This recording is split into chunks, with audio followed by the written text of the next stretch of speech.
ചേച്ചി നിങ്ങളെവിടെയാ സ്ഥലം? അതെയാ, കണ്ണൂരിന്നാ വരുന്നേ?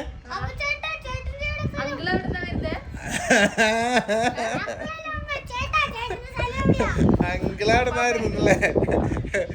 ഞങ്ങള് കണ്ണൂരിന്നാണ് വല്യമ്മേ. ഞാൻ ചേച്ചിന്ന് വിളിച്ചിടുന്ന്, ഞാൻ ആന്റിന്ന് വിളിച്ച് വല്യമ്മ എന്നാക്കിടണ്ടേ ഗൈസ്. അപ്പൊ നമ്മള് നിക്കുന്ന ഒരു സ്ഥലമാണ് കേട്ടോ. അക്കരെ ഇക്കരെ നിന്നാൽ എങ്ങനെ ആശ തീരും, നമ്മുടെ ആശ തീരും. അങ്ങോട്ടേക്ക് വരണ ഗൈസ്. അപ്പൊ നമ്മള് രാത്രി ഇവിടെ നിന്നിരുന്നത്. നല്ല ഭംഗിയുള്ള ഗ്രീൻ പാലസ് എന്നിട്ടാ നിന്റെ പേരല്ലേ? അപ്പുറം ഇപ്പുറമൊക്കെ ആയിട്ട് ഇതുപോലെ ഒരുപാട് കോട്ടേജുകൾ ഉണ്ട് ഇങ്ങനെ താഴോട്ടൊക്കെ ആയിട്ട്. വാഗമണിലാണ് കേട്ടോ. എന്തൊരു ഇപ്പുറത്തേക്ക് വന്നാ? അപ്പൊ അമ്മ അവിടെ ഒറ്റക്കായി അല്ലേ? നീ എവിടെ നിന്ന് നിൽക്കി? ഞങ്ങൾ ഇപ്പുറം. ഓക്കെ, ടാറ്റ.